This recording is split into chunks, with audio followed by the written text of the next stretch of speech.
मैथिली आ भोजपुरी के सबसे नीक चैनल एपी प्रोडक्शन दरभंगा के एखनई लाल बटन दबाकर सब्सक्राइब करू और घंटी के निशान बटन के जरूर दबाओ ताकि नव नव ऑडियो आ वीडियो अहाँ सब लग तुरंत पहुँच सके।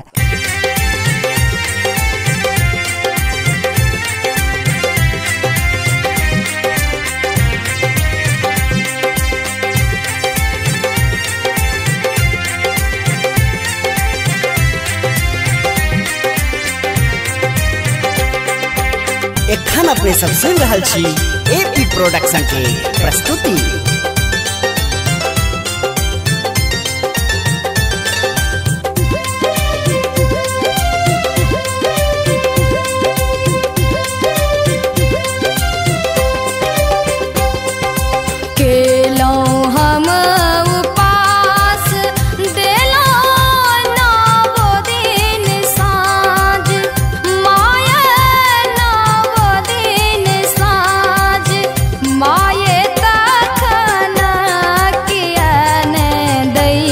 हमरा पर ध्यान माय तखना किया न दै छी हमरा पर ध्यान।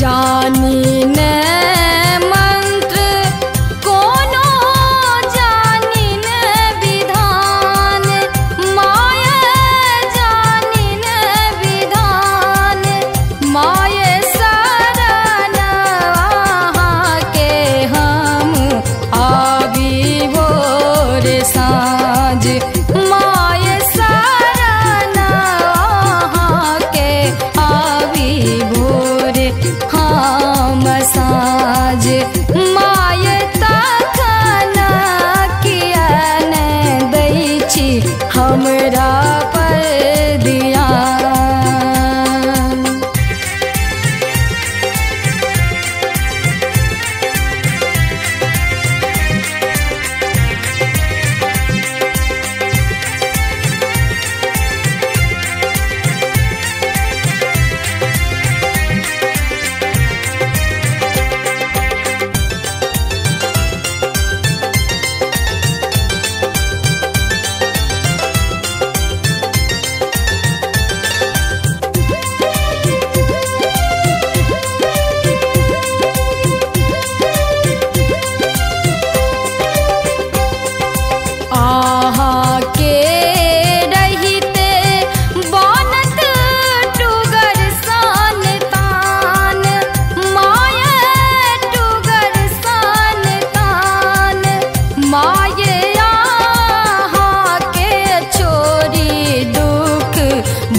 हमरा वेरी कान माय तखना किया मुन नेची हमरा